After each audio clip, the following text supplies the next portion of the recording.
নমস্কার। শ্রীমদ্ ভাগবত পঞ্চম স্কন্দ পঞ্চম অধ্যায় ভরতের হরিণ জন্ম লাভ। সুখ সম্বদিয়াকন পাণ্ডুবংশধরে ভরতের মৃগ জন্ম শুনত পরে। পূর্বরূপে সিদ্ধিলাভ করিয়া রাজন হরিপ্রেমে রত হয়ে করেন ভ্রমণ। একদা প্রভাতকালে যতীন্দ্র রাজন গণ্ডকীর তীরে যান হইতে শোধন। স্নান পূজা সমাধিয়া বসিতির ওপর বিশ্বনাথ বিশ্বলীলা করেন গোচর। প্রকৃতি সভার প্রতি রাখিয়া নয়ন করেন প্রণব জপ ধরি কিছুক্ষণ। মহাসিংহনাদ এক বনের ভিতর উঠিল সহসা যেন ভেদিয়া অম্বর। সিংহনাদে কাঁপে সেই বন উপবন সচকিত হন তাহে মুনীন্দ্র রাজন। তৃষ্ণার্ত হরিণী এক হেন সময় জল আসে নদী তীরে উপস্থিত হয়। তৃষ্ণায় আকুল একে পূর্ণ গর্ভাতায় শুনিয়া সিংহের নাদ হলো তাই দায়। ভয়ের সহিত কিছু করি জল পান দীর্ঘ লম্ফ দিল মৃগী বাঁচাইতে প্রাণ।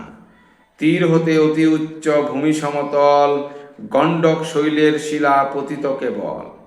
শিলপরি লম্ফ দিল হরিণী যখন বেগ ভরে গর্ভ তার হইল পতন।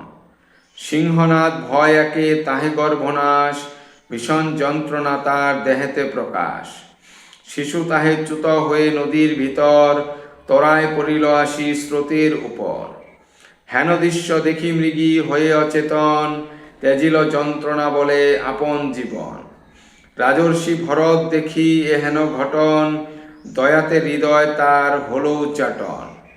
জলপরি আসি রাজা দিয়া সন্তরণ নবজাত মৃগ শিশু করিলা গ্রহণ। ক্রমল মৃগের শিশু লইয়া রাজন মৃগিরে আসিয়া দেখে বিগত জীবন। আনিলেন সেই শিশু আশ্রমে আপন যতনে করেন তারে রক্ষণাবেক্ষণ। একে তো তপস্বী রাজা বিশুদ্ধ অন্তর মন তার রত হলো শাবক উপর। আমিত্ব বুদ্ধিতে তার হয় অভিমান ভরত হারান ক্রমে অন্যজাত জ্ঞান। তাহার পালনে সদা হয়ে অবহিত তার তুষ্টি সাধিবারে থাকেন চেষ্টিত। একে তো কমল শিশু তাহে অনুগত তাহারে লইয়া রাজা উন্মত্ত সতত। শয়নে ভোজনে আর ভ্রমণ সময়ে রাখিতেন মৃগ শিশু নিজ কোলে লয়ে। হরিণ শিশুর প্রতি আসক্তি বন্ধন ক্রমেতে বাড়িল তার ছায় সর্বমন।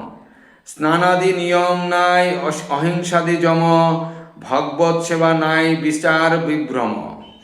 সর্বগুণ একে একে হয় অপনীত হরিণ রক্ষায় রাজা সদাই চিন্তিত। ভীষণ অরণ্যে ছিল হিংস পশু ভয় সমীপে রাখিয়া তারে থাকেন নির্ভয়। আখির আড়ালে মৃগ যেত কভু যদি প্রাণ তার উৎকণ্ঠিত হত নিরবধি।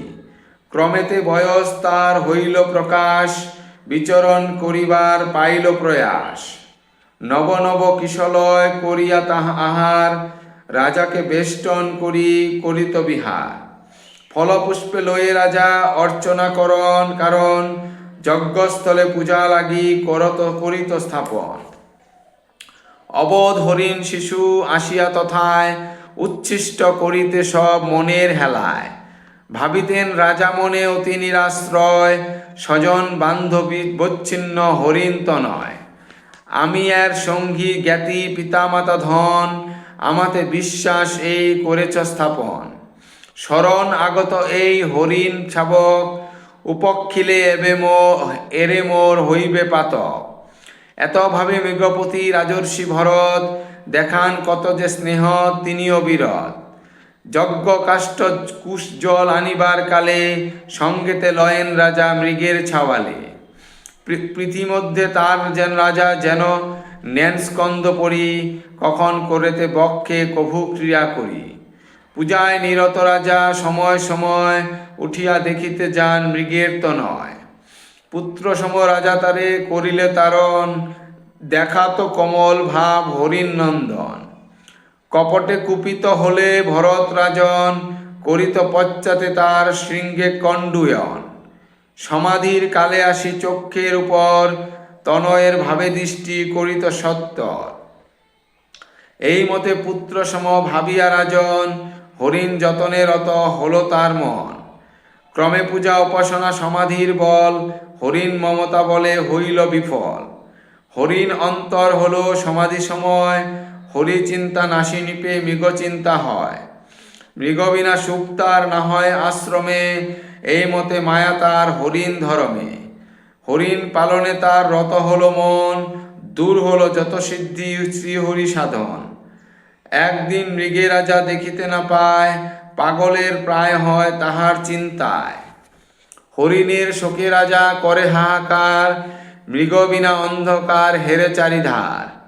মৃগের বিরহে রাজা হইয়া কাতর, সর্বত্র পাগল সম ভ্রমে নিরন্তর।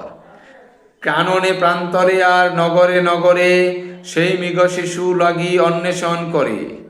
হা হরিণ হরিণ হরিণ, ভাবিয়া ক্রমেতে রাজা হয়েন প্রবীণ। হরিণের কথা রাজা চিত্তে সর্বক্ষণ, কি কার্য করিত মৃগ কখন কখন। সেই স্মৃতি রাজর শিরে করিল আকুল, হরিণ চিন্তায় তার চিত্ত বেআকুল। পথেতে দেখিয়া মৃগচরণ অঙ্কন, শোকেতে আকুল রাজা হইত কখন। চণ্ড মধ্যে মৃগরূপ দেখি চন্দ্রোদয়ে, রাজা ভাবে কেবা চক্ষে মৃগর তনয়ে। পূর্বজন্ম কর্মফলে ভরত সুমতি, রাজ্যপুত্র তেজি পান এই কিবা গতি।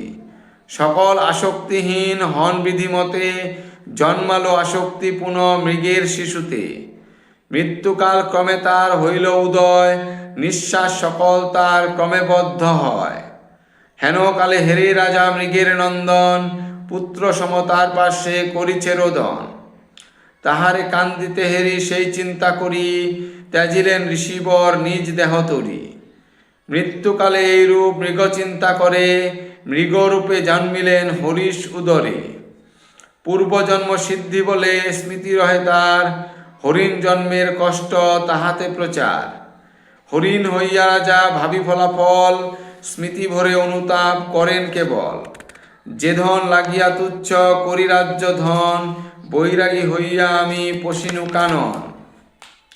হরিণ মমতা লাগি ভুলি সেই ধন, ভুলিলাম অন্তিমেতে শ্রীহরি চরণ। কোথা মম যোগ আর সমাধি আনন্দ, হইলাম মৃগরূপ মম ভাগ্য মন্দ। সামান্য মমতা পাশে পূর্ণ মম ক্ষয়, ভীষণ মায়ার পাশে চিত্তবদ্ধ হয়। মায়ের নিন্দিয়া রাজা অনুতাপ করি, সদা ভাবিলেন মনে হরিপদ তরি। হরিস্মরি ক্রমে তার চিত্ত শুদ্ধি হয়, শুদ্ধ হল চিত্ত তার চিন্তিয়া নিশ্চয়। অনুতাপ মনে তার ফিরিয়া গোপন ক্রিয়া গোপন, ত্যাজিল মায়ের আর আপন ভবন। কালঞ্জয় হতে আসে মুনিপ্রিয় স্থান, পুলহ আশ্রমে পুনঃ শালগ্রাম ধাম। প্রাক্তনের ফল জন্য অপেক্ষা করিয়া, একাকী কাটায় কাল দুঃখযুক্ত হিয়া। তেজিতে হরিণ দেহ করিয়া মনন, মৃগদেহে ব্রহ্মচর্য করেন তখন। মহাব্রতে কর্মফল হল তার জন্ম, গণ্ডকীর স্রোতে দেহ ত্যাজে সে সময়। মৃগদেহ তেজি রাজা মহাপুণ্য ফলে, জন্মিলেন দ্বিজগৃহে মহাজ্ঞান বলে।